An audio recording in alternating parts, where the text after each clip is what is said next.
you know some of the questions we're going to go through today ahead of time, before you talk with a financial advisor, you'll know how to really get the maximum benefit when working with one and really know whether or not you have found the right one for your unique situation. And really the reason why I'm making this video and why I'm putting these questions together is because I honestly know that the industry that I work in is muddled with jargon, which can be confusing. There's quite a few different definitions of a financial advisor. So I want to make this video with the goal of really helping you evaluate not just my firm, but really any financial advisor you decide to interview for yourself. If we haven't met yet, my name is Matt Calcagno. I'm a certified financial planner, and at my firm, One Degree Advisors, we're really lucky because we've been able to build a successful firm for around 2 decades now, and this has really allowed us to not be salesy at all. We actually won't work with someone unless the value that we provide will be some multiple of the fee that we charge, and also we purposely limit the amount of people we can bring on each year. That way, we just really maintain a really high level of service for our current clients. So today I want to go through some of the best questions I personally believe you should ask any financial advisor, and these questions really can help you gauge if really they have the right expertise to provide value for your own situation. So on to the first question, and that is, how often will you look at my tax return? And the reason why this question is so important is because every investment decision you have will have a corresponding tax consequence. If an advisor is not willing to look at your tax return and they say, hey, this is just something that I don't do, go talk to your CPA about it. Or I don't like talking about the tax stuff. 90% of the time, in my opinion, I would consider that a little bit of a red flag. And again, the reason why I believe this is red flag is because taxes are likely going to be your largest lifetime expense. Like I mentioned, if your advisor is buying and selling or rebalancing within a brokerage account, there's going to be a tax consequence. Or if you're taking income from a tax deferred account like an IRA or a 401k, there will also be a tax consequence. Having an advisor that can understand taxes can add a tremendous value and help you avoid mistakes.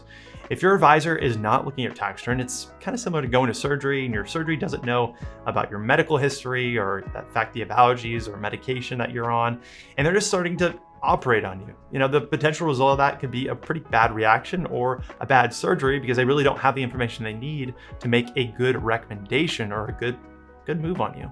For the clients that we help, taxes are really a big pain point that we try to help them solve, help them work through in implementing strategies such as Roth conversions or take advantage of some of the lower capital gains rates in retirement, putting together a tax efficient withdrawal strategy, all with the goal to help you not overpay the IRS more than your fair share. Okay, the second question is also pretty important, and that is, are your recommendations truly in my best interests? In other words, are you a fiduciary advisor? Having a fiduciary advisor means they are legally obligated to act in your best interests and not in their own interests. And this is important because not every person that calls himself a financial advisor is required to act in their best interests, in the client's best interest by law.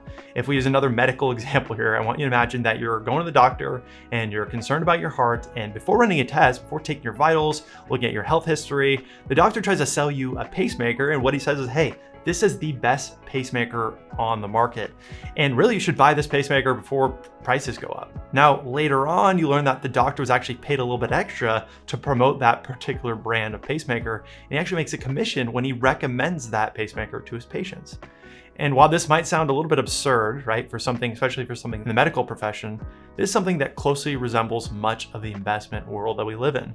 So, is your financial advisor a fiduciary? Of course, this is a great starting point, but it's table stakes. I've never tell you go hire them because they are a fiduciary, but it's something important to search for. What is also another good sign is if the advisor is a certified financial planner or they have their CFP, otherwise it's called the CFP designation. This is pretty much the gold standard for financial advisors that are fiduciaries and legally obligated to act in their client's best interest. And this was honestly one of the first designations that I began studying for right when I became an advisor, because I knew it was going to take me through a rigorous exam, through tax, investments, estate planning topics, really to help me better serve my clients. It's why every advisor that works here at One Degree is a CFP or working towards a CFP designation. Okay, so along the lines of, are your recommendations in your best interest? The third question is, are you recommending the same investment strategies that you use in your personal accounts?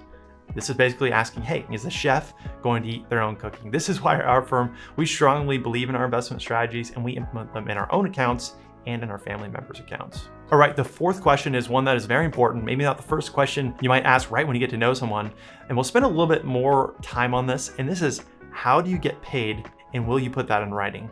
There are generally a few different ways that advisors can get paid, which we'll talk a little bit more on in a second. But if an advisor is confident in the service that they provide, they should be able to give you a detail and in writing of the exact fee and expense you could expect for working together. If not, I would say that would be another little bit of a red flag. Now, most of our industry charges on a percentage of investments that I manage, including my firm. But the way an advisor should charge you will be dependent on your specific situation and really what type of services that you need. And I'm going to talk about 3 common expenses you can expect when you hire an advisor. Number 1 is advisory fees. And this is one of the fees that is going to go directly to the advisor for their services. And this could either be a one-time fee to put a plan together, a monthly subscription, a retainer, or again, a percentage of investments that they manage. The way we do our fee today is that it starts at 1% and it starts to tier down from there as your investments grow. And that fee will basically encompass everything that we do for the client, including the tax planning, the withdrawal strategies, and the estate planning review, all that under one single fee. Now, we used to do one-time financial plans, and those were valuable because it kind of gave you some tactics and strategies that can help improve your situation.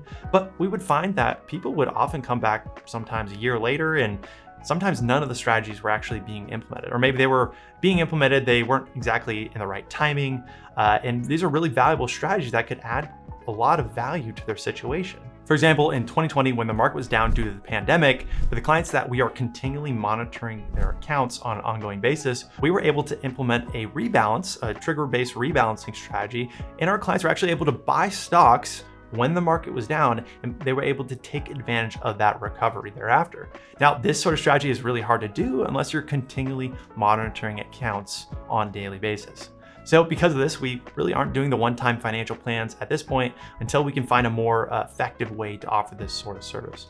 So now that you understand advisor fees, let's talk about the next cost, which is called an expense ratio. And this is the fee that is charged by any sort of mutual fund or ETF that your advisor might be using for your portfolio. And that's going to compensate the funds or the investment team for putting those ETFs or funds together. And this does not compensate the advisor. This is a separate fee from the advisor. And really the key takeaway when it comes to expense ratios is you want to make sure you're getting the value for the expense that you're paying with that expense ratio. Then there's going to be the third cost, and that's going to be transaction fees. And these could be anything from buying and selling funds. This could be things like 12b1 fees, front load fees, or account fees. And the good news is that because the landscape is getting so much more competitive, we're starting to see an elimination of some of these fees, and that's going to be the best option for you as the end client. Now, one of the advantages of going with someone who is an independent fiduciary advisor is that they're really free to choose the optimal investments at the lowest necessary cost, which can help mitigate some of these costs that really eat away at returns. The fees that you want to understand and ask your advisor is, number 1, what is the advisory fee? Number 2, knowing what the expense ratios that you can expect on your investments. And number 3 are what sort of transaction fees can you expect with your investments. At the end of the day, it only makes sense to hire a financial advisor or really any professional if the services they provide exceed the fees being charged. So in other words, the time and effort saved plus the tax savings and potentially increased investment returns need to exceed whatever the fee advisor is going to charge you. And your advisor should also be able to clearly quantify and put these sort of fees in detail for you. Okay, the 5th question you should ask your financial advisor is, what is your investment philosophy? You want to know your advisor is having a disciplined and well-researched investment approach. And if they start the conversation about, hey, we're going to be chasing performance, say, hey, we're going to go with our gut here, that would be a little bit of a red flag for me, because what we know is that the data shows that beating the market is incredibly difficult. In my opinion, a good advisor is not there to help you chase performance. And that's important to understand because the industry has changed so much from back in the day when advisors were purely there to be stockbrokers, and you only call them and hire them if you want to buy and sell stocks, or do the research and they'll give you buy signals or sell signals. But the difference here is that there's a difference between beating the market and having the right asset allocation for your goals and needs. You want an advisor that can create a non-cookie cutter portfolio that considers really what you want your life to look like. For example, does your advisor have a rebalancing strategy? Like I mentioned earlier, having a rebalancing strategy can help you take advantage of different market swings and really keep you on track with your asset allocation. This is especially important to somebody that is taking income out of their portfolio and having 4 to 5 years of stable assets like cash and bonds to generate income, if not when you experience a market downturn in your retirement. Really, there's so much more that a financial advisor should be able to go beyond picking a few stocks and mutual funds. Our investment philosophy at my firm is not to sell you a product or give you a cookie cutter allocation. We want to put an investment plan that follows your life, not just your age and risk tolerance, but where your life is going. What we know is that expenses, taxes, behavior, and having the right allocation are what statistically will drive investment performance. Okay, so the sixth question is, how often will I hear from you? You want to have an advisor that has set really clear guidelines and expectations for how often you'll hear from them and how to reach them, of course, if they're unavailable. I heard a story from a client the other day, and they were working with an advisor before they worked with us. And what happened was they needed money, and it was actually something that was pretty urgent, and the advisor was on vacation for another 3 weeks. And the receptionist said, hey, well, we'll go ahead and take care of that once the advisor gets back from their vacation, right? And I'm not saying, okay, no advisor should take a vacation. In fact, I love taking vacations here. I would never want that. But what I know is that when I go on vacation, I have a team and infrastructure here to help my clients. We actually have a team here, and if I'm not in the office at one point in time, you have a team of fantastic certified financial planners that can help you answer your questions and the questions that you deserve. Secondly, as far as how often clients hear from us, what we found to be the best way to help clients, and clients have agreed with this, is having a proactive reach out to our clients about twice per year. And this is either sitting down with them in person here in San Diego or via Zoom to get an update on their finances and go through some things we've been working on their behalf. Now, for us, we're based here in San Diego, and we have a lot of great San Diego clients, but because of the amount of money that we invest in technology every single year, we can work with clients all across the US. Of course, we also have clients that are very busy professionals. And in that situation, we have software like Loom, where I can go ahead and create a custom video, kind of like some of the case studies that I show you in these videos, through their financial plan, their investment plan, and really provide them the information that they can review, really respond on their own time, and go from there. And actually, some people might prefer this way. Now, what's different about us is our work doesn't stop when we aren't in a meeting. We actually proactively meet with you. We analyze your tax return, your beneficiary designations, your estate plan, employee benefits, which all come to one single strategy. What we found is that your life is constantly changing. So that's why we have an open line where we're really in your back pocket to meet with you if something does change. At the end of the day, make sure whatever advisor you decide to work with understands the way you need to meet with them. The last question is one that might be somewhat overlooked sometimes, and that is, where will my money be held?